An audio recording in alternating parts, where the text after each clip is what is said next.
They say betrayal hurts worst when it comes from your own. But what if the betrayal was part of the design? What if the very ones who turned you in were never truly your people? Christ stood before Pilate, silent. Not because he lacked words, not because he was weak, but because he already saw the betrayal coming, and he accepted it as part of the path. Page after page in Scripture shows us the crowd, not the Romans, not the strangers, but his own. The same people who waved palms just days before, now yelling, "Crucify him!" And Pilate asked, "Your own people handed you over to me. What do you have to say?" Christ didn't argue. He didn't explain. He drew a line in the spirit. If they were my people, they wouldn't have delivered me to you. That wasn't bitterness. That was clarity. Because when you're walking in divine purpose, you don't beg for loyalty from people never assigned to walk with you. You said it, Kojo.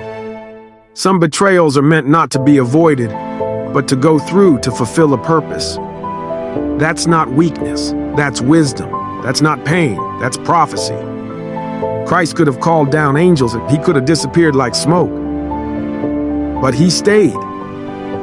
Because purpose requires pain. So what was he really saying? If these were truly my people, they wouldn't have turned me over. They knew me and still chose the world. They exposed themselves, not as enemies, but as strangers. That kind of truth cuts deep, because sometimes you sit at the table with Judas, not to stop him, but to fulfill prophecy. And then you wrote, "You can see your reflection in them, so who is your people?" That's the question of this generation, because not everyone who looks like you is with you. Not everyone who smiles at you is for you. Some are mirrors to show you your own wounds. Some are masks to test your focus. So who is your tribe?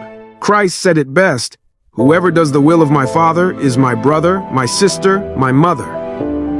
Blood doesn't equal alignment, spirit does. And silence, that ain't weakness. That's spiritual posture, that's elevation. So if you've been betrayed by family, by friends, by the ones who used to clap when you rose, know this: they were never yours. They were assignments, lessons, stepping stones. You don't need to hate them, you just need to release them. Because resurrection requires release, and purpose demands pain. So the next time someone asks you, why didn't you clap back? Why didn't you explain? Why didn't you defend yourself? You just look them in the eye and say, they were never mine. This right here is for the ones walking silently through betrayal, for the misunderstood, the misjudged, the misnamed. Your story's not ending. It's just beginning. This is your Calvary.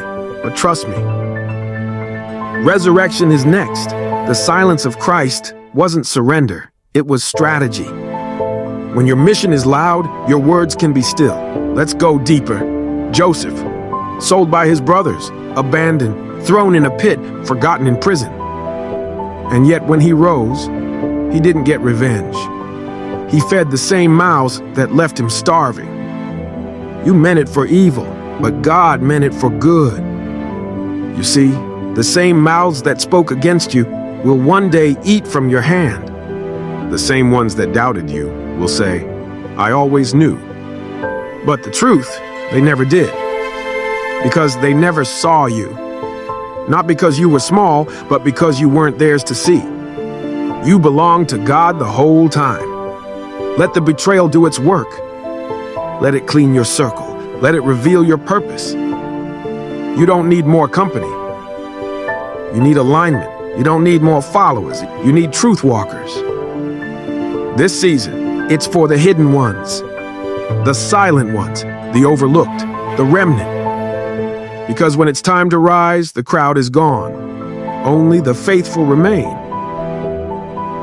The remnant versus the crowd. The crowd shows up for the blessing. They shout your name when you feed them. They post your wins. They ride your wave. But the remnant, they stay when it's dark. They pray when you're bleeding. They believe when no one else does. Crowds are loud, remnants are loyal. The crowd left when Christ stopped performing. The crowd chose Barabbas. The crowd demanded blood. But the remnant? They watched from a distance. They wept. They waited at the tomb, and they were the first to witness the resurrection. So if they left when the noise faded, let them. They weren't assigned to your burial, so they can't witness your rise. Only the remnant gets resurrection access. And here's what you need to know. The remnant is never many. Never flashy, never loud, but it's always anointed, always present, always purpose-driven. So if you're surrounded by silence, don't mistake it for isolation. That's God preparing the reveal. You don't need an audience. You need assignment. You don't need attention. You need oil. And if you got even one real one walking with you, that's more powerful than 1,000 clapping strangers. This journey ain't about likes, it's about legacy. The remnant doesn't chase trends, they carry truth. Resurrection reveals everything. When Christ rose, he didn't show up to the temple, he didn't seek applause, he didn't go back to the ones who mocked him. He appeared to Mary, to the disciples, to the few, to the ones who wept, to the ones who waited, to the ones who believed. Resurrection doesn't prove to doubters, it confirms to the faithful. So when you rise, Kojo, don't expect them to clap. They won't even recognize you. Because what's been resurrected don't look like what was buried. Let them talk, let them scroll, let them wonder. You weren't raised to explain, you were raised to embody. This next version of you, it's not for validation, it's for victory. So rise in silence, shine with certainty. Walk like it was always written. Because your crown, it wasn't handed to you by men. It was forged in fire by the Father. You were betrayed, you were buried, you were broken, but now you're being built, and the whisper in your spirit, let it become a roar. They were never mine, and that's exactly how God planned it.